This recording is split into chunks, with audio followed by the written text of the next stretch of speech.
So microdosing came on the scene about 10 years ago in terms of modern culture. And there was a book written called The Psychedelic Explorer's Guide and a chapter dedicated to microdosing. And it talked about just sort of these anecdotes of people working with low doses of psychedelics a couple times a week over a 5 to 6 to 7 week time period. And this is a totally novel way of approaching working with psychedelics because for the most part, even historically with indigenous groups, there are some indigenous groups that microdose and take low doses, but by and large, most are working with these to have this classic spiritual experience. To do something then 2 to 3 times a week for a period of, let's say, a minimum of a month is much different than just doing one high dose experience and just seeing sort of what unfurls from that after a month, 2 months, 3 months. So microdosing came on the scene as not so much, oh, it's just taking a low dose of a psychedelic, but more so that it's a protocol that's committed to with an understanding of this is really to observe how your baseline is changing from day 1 to day 30 or day 1 to day 60. So the parallel that I often give is with like meditation, right? When we start meditating, we don't just sit down on the cushion day 1 expect to be transformed. What we look at is, okay, if I meditate every day for 30 days, then I can start to see some tangible impact and benefit from that commitment, right? I'm less reactive, I'm more present, there's less rumination, I'm a little kinder, a little softer, et cetera, et cetera.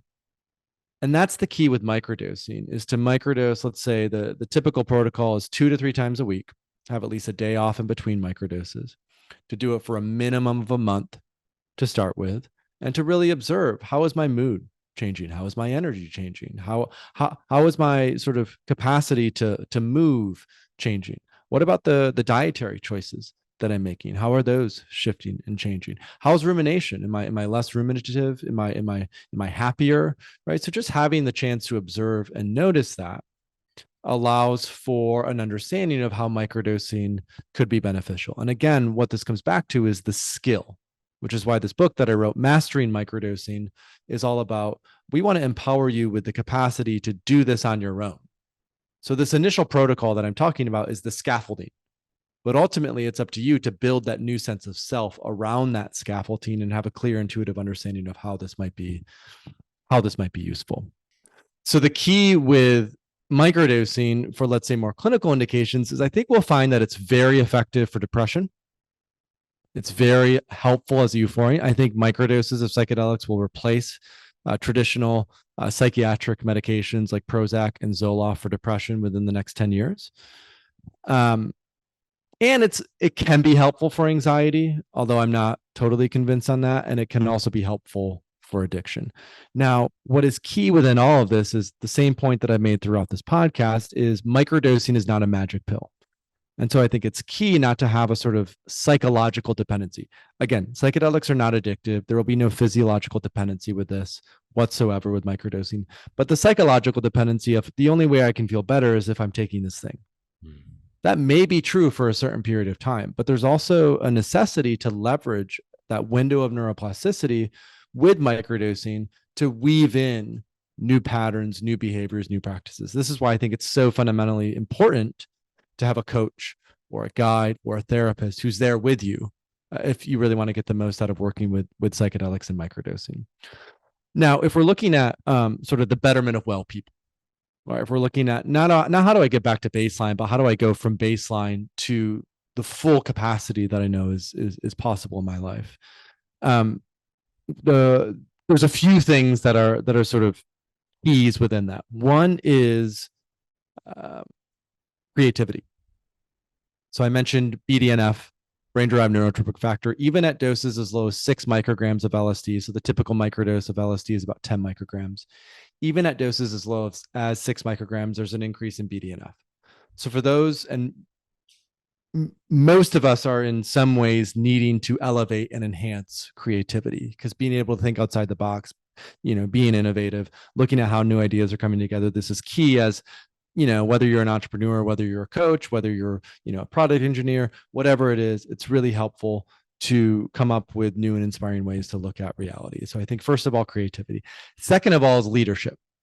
What I found and what people have found again and again when working with microdosing is there's just a capacity to be, especially for those who are a little bit more type A, a little bit more robotic, a little bit, which I speak for myself in that way, a little bit more sort of like direct and to the point. From a leadership perspective, psychedelics and microdosing helps with communication. It can help with sort of a softening. It can help with listening better, empathy, compassion, right? A deep sort of being with rather than just go, go, go, go, go all the time. And that, of course, then also relates not only to leadership, but relationships, right? And so people often talk about how with their intimate relationships, microdosing is phenomenal for sex. It's phenomenal for intimacy. It's phenomenal for just sort of slightly elevating our way of being when we're in partnership and in relationship, and can really help, I think, as well to talk about maybe difficult things that otherwise we wouldn't normally be able to talk about. And so microdosing or low dosing can also help to bring up some of those things as well.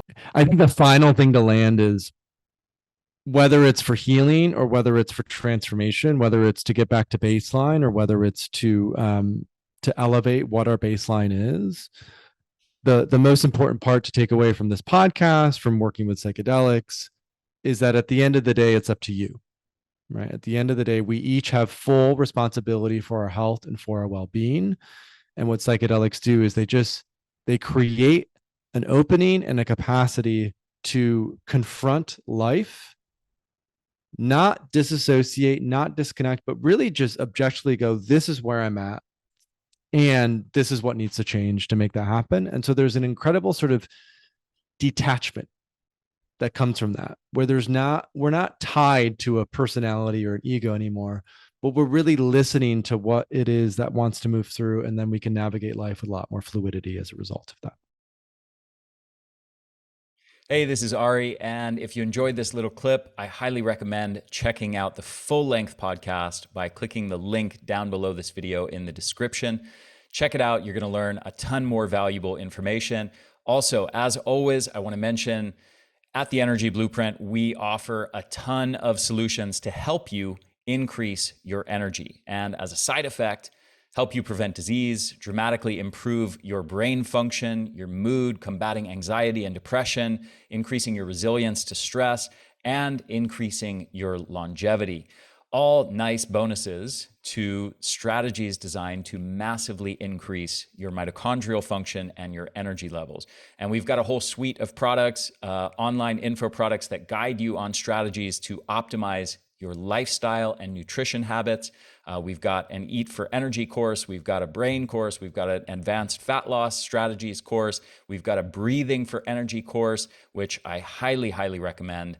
People just absolutely rave about that one in particular. And we've got a whole suite of supplements, mitochondrial formula, a brain formula, energy essentials and superfoods, which is our comprehensive multivitamin and multimineral and superfoods formula. So thank you for watching this. Again, full length link to the full length podcast is down below.